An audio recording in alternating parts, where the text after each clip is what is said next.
Krishna and distribute a lot of Kula, but it can be kind of hard for the mind because it has a hard time, because we only heard about Krishna, we don't know Krishna as a person. But for example, if you like do the same thing with the spiritual master and just say, okay, I think that my spiritual master would very much like if I went out and sold the Bhagavad Gita, for example. That is like, it's might be easier for the mind. And I could also imagine that it's something that is attracting Krishna more because you are engaging in the proper way. Is that so? Yeah, if I understand your question correctly, like taking some initiative to please the spiritual master and go out distributing the Bhagavad Gita. This is mentioned, Prabhupada says, the first class servant. He goes and he serves the spiritual master. He knows the spiritual master. So he knows, Prabhupada give the example. He knows he wants water. He's talking, so he might get thirsty, right? Because you're using your voice. So that's why we always have a cup of water. So the first class disciple, he will know my spiritual master will need some water. Or my spiritual master, he needs an umbrella because it's raining out. So he's thinking ahead, he's proactive. And he's really thinking for the welfare of the spiritual master, constantly thinking, how can I make his life easier? Because he's so busy with all these disciples all over the world and so many responsibilities. So that's the first class servant. The second class, he's thinking, he's becoming too intelligent. So he's thinking that the spiritual master, water is good, but milk is better. So he brings milk instead of water. Not knowing that really what the spiritual master needs is water because he's talking, so milk will not be good. Milk is good in the evening before you go to bed, but milk is not good as quenching thirst. And the third class spiritual master, he will be told, so please bring me some water. And he comes and he doesn't do anything. He just neglects. So the more we can be anticipating or foresee the spiritual master's need, but it has to be done with a lot of care and a lot of caution, because again we can easily get into the situation where we bring milk instead of water, or milk is better, right? But that's not what you need. No, water is better in that situation. So in that sense, one needs to know the spiritual master. This is when I first came here, I met Gurudev Sankarshan Prabhu quite early after I came here. And I was still very much engaged with this hip-hop writing. And then I sent him text because he said he would like to view the lyrics. But I also said that I'm going with book distribution, running these things parallel. And then I asked what I should focus on. And he said, well, like distributing will always be beneficial to your preaching. And it's the foremost activity of making a spiritual revolution. So like, if you then engage fully in that, like that is knowing the desire of the spiritual master to distribute a lot of books, is it also required that the spiritual master is well aware that you're trying to fulfill this desire? Can you just do it without his awareness? You can just do it, especially if you had the order, you can do it. But then when you see him, naturally if he asks you what are you doing, then you say, oh, I'm trying to distribute books. But again, then let's say, for instance, your local authorities tell you, no, don't distribute books, distribute sweets, for some reason. So that's higher. And that's, the guru will, normally he will approve that. Because he knows that the local authorities, they know the whole situation.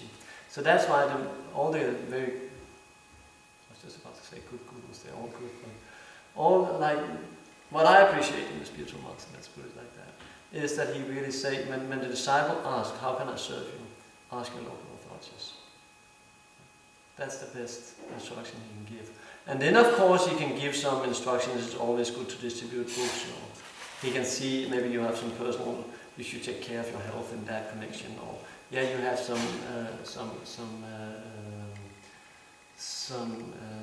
abilities to make hip hop or rap, or so you can do that a little like on the side.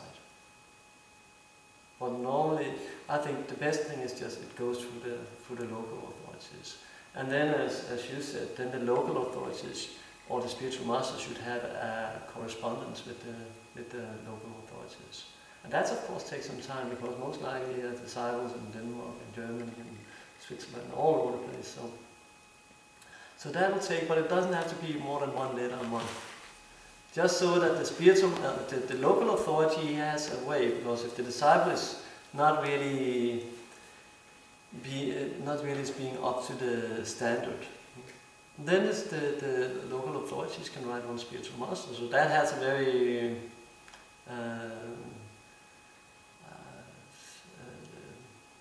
cooling effect on the passionate mind. That if I misbehave, it's not only my local authorities that get on my case, it's my spiritual master.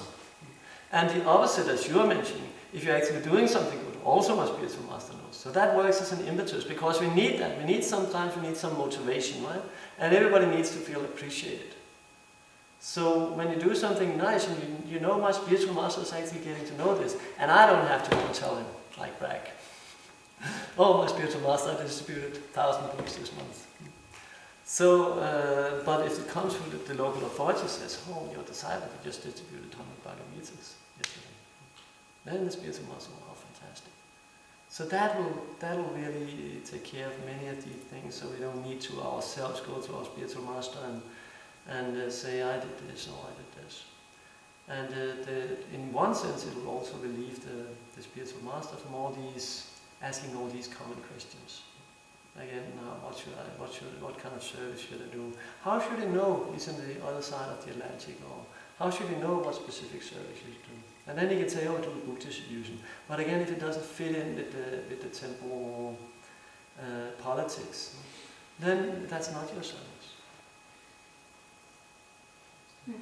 It was just about this personal relationship with the spiritual master. I remember I would die for my spiritual master. He could send me to China.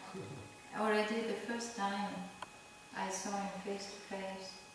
So that personal, Krishna is in our heart, but he is also at the same time a little far away. But when you meet somebody, you actually can see it's just your complete well-wisher and feel that complete exchange of love, and you are surrendering your life to please him. Then it's so much easier on the street especially, but also if you are doing a regular service, whatever we are doing, whatever we are cooking, teacher worship, cleaning, whatever we are doing every single day. Whatever service we get from our authorities, that's perfection. Yeah, and also like you said, if they come and if the authorities are saying, now for example, I was Prabhu-2's temple president, and if he comes, Guru Maharaj is really top service, but by your mercy, Krishna has sent some help, these two, young brahmacharis, and I'm so happy, and so much more.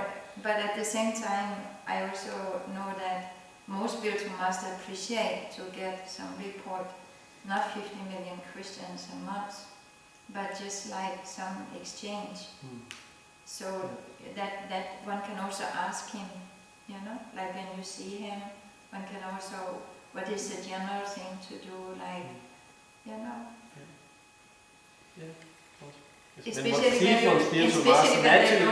if one is fortunate enough to be able to talk to him, of course one will ask him. Yeah, and especially when you don't have, the spiritual master doesn't have 3,000 disciples, or are able to follow you more close maybe. And that's also very important when you choose your spiritual master, right? And find out, okay, am I willing to share him with 2,999 others, or would I like to have one where only have a few disciples, relatively few?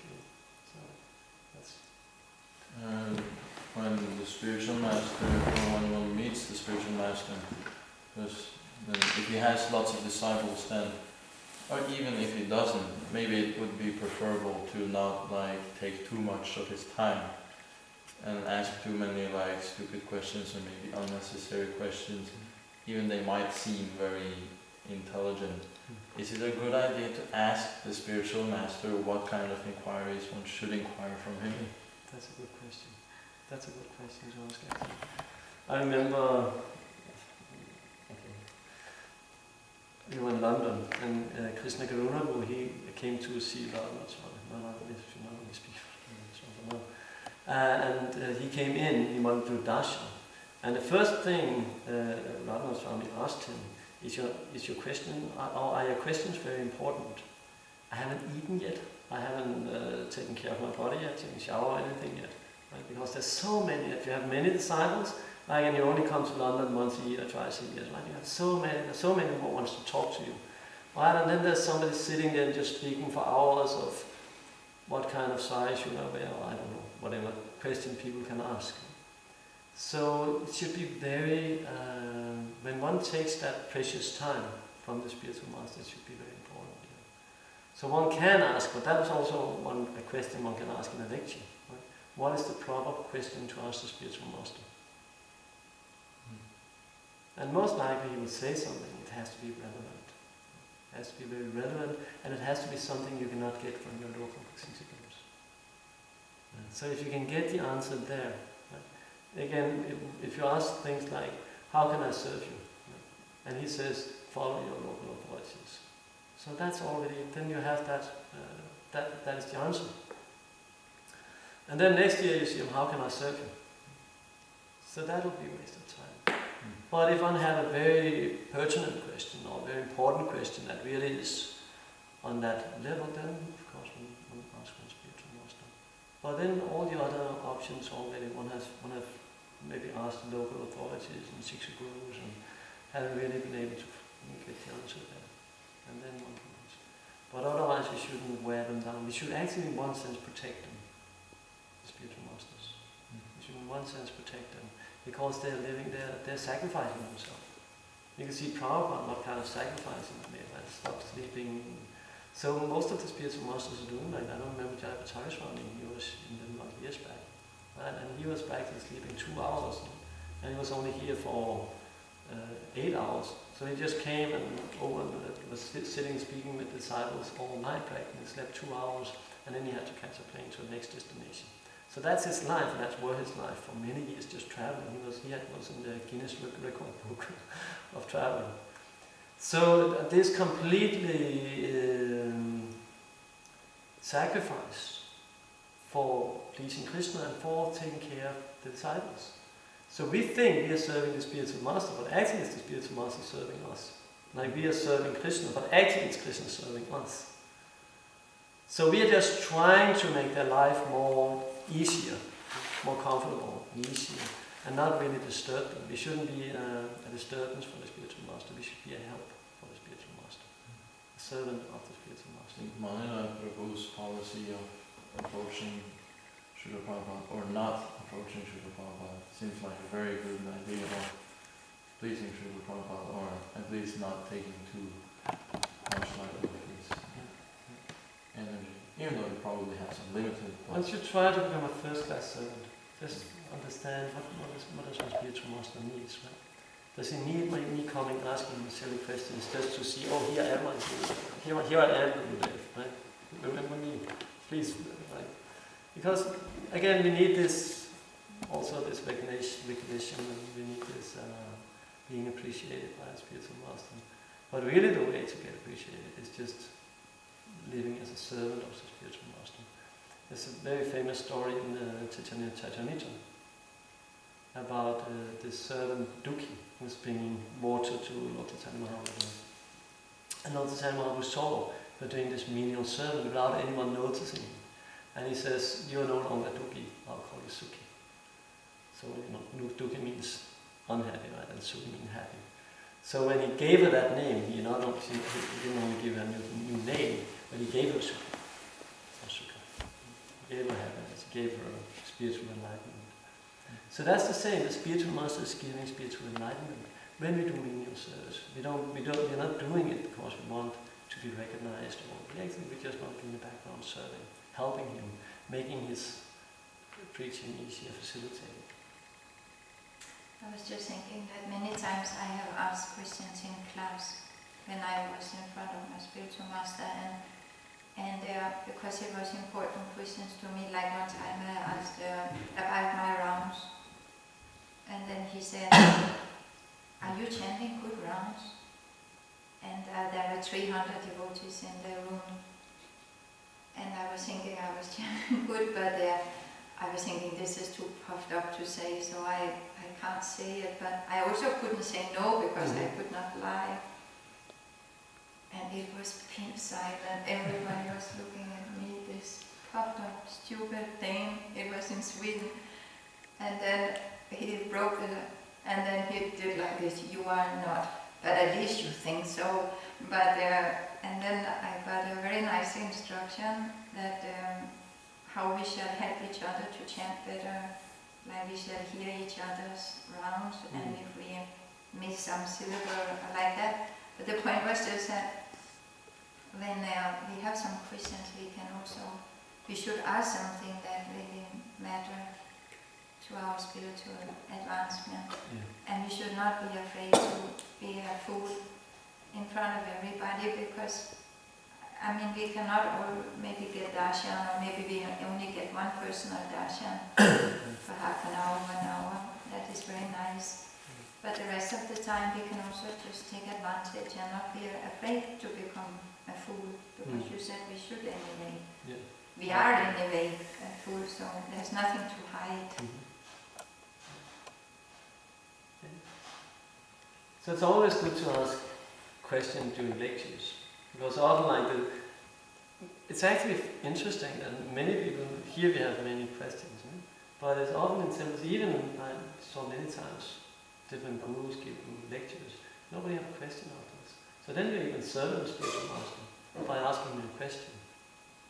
So then you have a question, you have something, of course it should preferably be related to the lecture, but always there's always something one can ask. So in that sense, one is really serving the spiritual master by giving him the opportunity to speak more to him. So listen carefully to this class. Yeah, listen carefully and ask.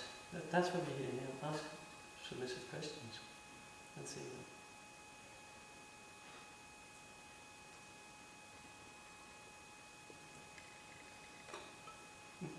Also, if the spiritual master wanted his disciple to ask a question, wouldn't he say so, or should one just assume that he wants? No, he will not like.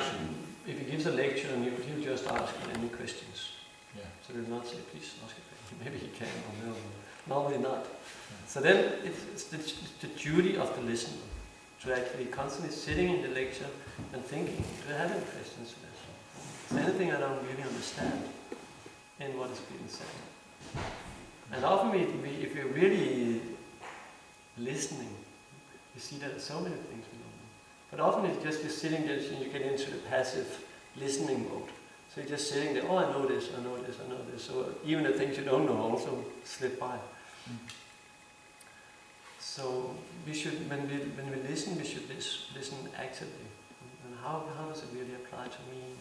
How is there anything here I didn't really understand? I haven't really thoroughly realized.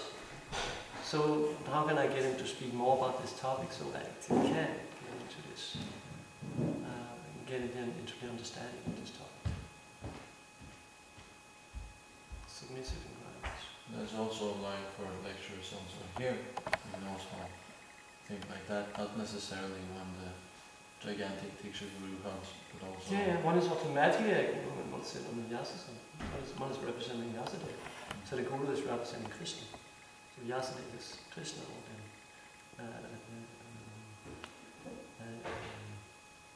Saktivesa avatar. So he's Krishna in that sense. So immediately you sit and you're some kind of guru. Immediately you're teaching you some kind of guru. So guru doesn't necessarily have to be like, of course it's all a very elevated thing. It's a very high thing to be allowed to represent Guru Parampara in that sense, because that's what you're doing. So once you see anyone sitting on the Vyasasana, there's always some, even if he's less advanced or he's maybe not so much in Shastra, there's always something. There's always something there one can use. If one is listening actively. There's always, even if he's just speaking, we're not this body. He doesn't have any quotes to back it up, he doesn't know anything from like Sanskrit or verses or stories, we are not this body. Oh, that's a great instruction. What a relief. What a relief. So along that, if you listen actually, you start thinking. If you know verses, then you can start thinking, okay, we're not... Det hinus minha tar, det he kommer om, jag vill inte göra. Så tar det han talar praktiskt, tiras talar han mojati. That one understands this, if he's sober, he's not disturbed by this change of bodies. So then one, even though the direct lecture is not so good, the internal lecture is very good. Because one just add the things that are not, that should be there. Because also it's the duty of the one sitting on the Vyasasana. Sorry, on your request. But it's the duty of the one sitting on the Vyasasana to be an emotion. And present it in the way Prabhupada did. So that's really what we are aiming at. That becoming good representatives of our spiritual master. Following the footsteps of the spiritual master. Being able to represent them. So that's the same. Now we have a giant there, Mohediku, who is on the altar. But who is everyone coming to see? It's not the speaker of Mohediku, they're coming to see Sisi Manita. But he can stand there with and say, hey, see, can everyone see me? No, he wants to see Sisi Manita. You're just a servant of Sisi Manita. Same with the speaker of Bhagavad Gita. He's maybe not on the platform where he can really present Bhagavad Gita Srimad Bhagavatam. But because he just follows the order of Srila Prabhupada, follow what he's heard from his spiritual master, that's perfect. It's in the Parampara system. So that in itself makes it perfect. So we are representative, like a Pujari. We are like a Pujari, just serving. So we are serving by speaking what we have heard from our group, what we have heard from Srila Prabhupada. So the better one can do that, the closer it gets to Prabhupada, so to say. So that's why it's so important that we actually learn the verses and we actually learn Bhagavatam, so we know what to say. That we have something very relevant to say, and not be just sitting there, I don't know. Oh, I don't know that also. I don't know that also. Of course there can be something you don't know. That's honest, right? I don't know that. And then we just say what to know. But then if we don't know anything practically, then maybe it's better to say, better I wait to sit with sitting on the desk.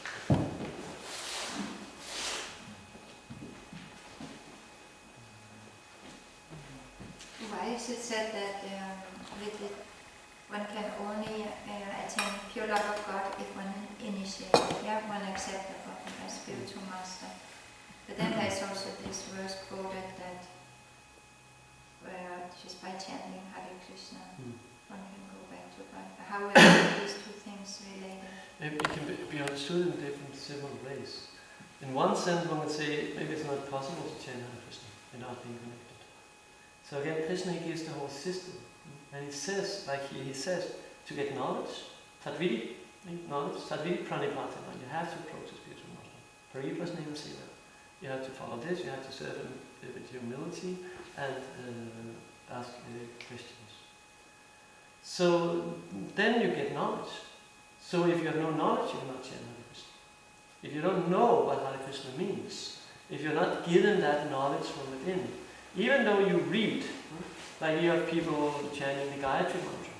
It's so popular, you even make music on the Gayatri Mantra. But they don't know what is the Gayatri Mantra. Because the Gayatri Mantra you cannot read in a book. You cannot just learn it from some person. You have to get it in the Guru Parampara system. Otherwise it doesn't work. Like you can go to Vrindavan, but if you only see the dirt there and the pigs and all that, then you're not in Vrindavan. You can buy a ticket to Vrindavan, but you're not allowed to enter into Vrindavan. So in the same way, one can chant Hare Krishna, but if one is not really trying to please Krishna by chanting Hare Krishna, one is actually not chanting Hare Krishna. So what does it mean when Krishna says, just chant Hare Krishna, and you achieve this or achieve this? That means you're actually following the process, and then you are capable of chanting Hare Krishna. And when you're chanting Hare Krishna, then the results come. Otherwise, anyone, a parrot can chant Hare Krishna. You can learn teach a parrot how to chant Hare Krishna. But he will get very little benefit. He will get some, but very little, because there's no change of consciousness. So we can follow the process, we can do all the things mechanically, we can do the right things at the right time, but if it's not connected in Guru Parampara, very meager quality, or very meager result. doesn't necessarily mean that it doesn't mean necessarily that one will not get any result without being initiated. But at least one should be connected. One should be serving Prabhupada. One should see at least Prabhupada as one's guru until one gets initiated and gets one's spiritual master. People said that it's useless. Yeah. In some verses. Yeah, without the spiritual master. Yeah. So useless, you can say useless is if you don't achieve the desired result. If you stay in the material world, if you don't, not going back to Godhead, it's useless. That no matter what you do, actually that verse is very, very relevant in this case. Because it says you can follow your occupational duties, you can do all the right things. But if it is not nupadayat yati ratim, shrama, if it does not nupadayat yati rata, if it does not give rati for hearing Krishna Caitanya, then it's shrama, it's a waste of time. Entirely, indeed, certainly. Complete waste of time. Because it does not give you the result. So even though we can make some progress, but at one point we need to take the necessary steps. We need to be connected to the Guru Prabhupada. And in that sense, we will make very rapid advancement. And Srila Prabhupada is naturally our founder Charya and Guru the first times before one gets a living spiritual. Immediately you walk into the temple, you have Prabhupada as your Guru, or start following the process. Prabhupada is the Guru. But eventually one should, of course, find a living spiritual master. That's our process. But Prabhupada will always be open. Even when you find the living spiritual master, Prabhupada will always be the Guru. Siksha Guru, and in one sense, to some degree, Diksha Guru. Of course, Diksha means living spiritual master, but he's the one, the Diksha Guru is representing Srila Prabhupada. So that's his unique position, and that's his qualification. And as we spoke before, he's just repeating what Prabhupada told him, what Prabhupada's teachings, and being a representative of Srila Prabhupada. That's his qualification. And Prabhupada even said, when he was somebody glorified Srila Prabhupada, Prabhupada said, my only qualification is I'm simply repeating the words of my spiritual master. I'm simply trying to serve my spiritual master. That's my only qualification. That's Guru Prabhupada. And that makes it Krishnaist. That means because he's serving his Guru all the way up to Brahma, who's getting directly from Krishna. That's Guru Prabhupada.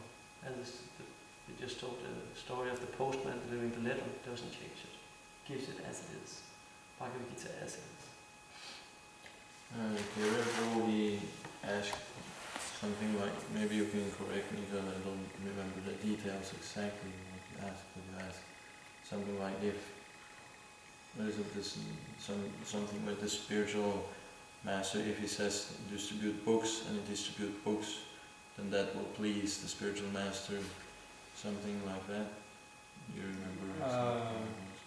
He said that the most efficient for making a spiritual revolution is the distribution of books.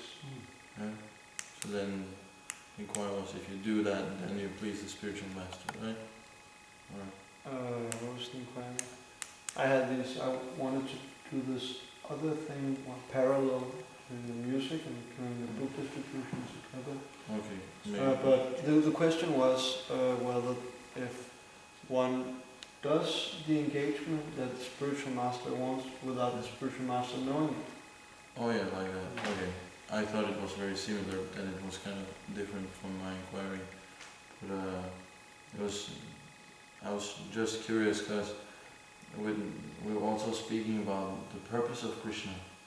Like the spiritual master, or Srila Prabhupada knows the purpose of Krishna. So I've been trying to really pound this in also. What is the purpose? And is it correct to say that actually the only thing that Krishna wants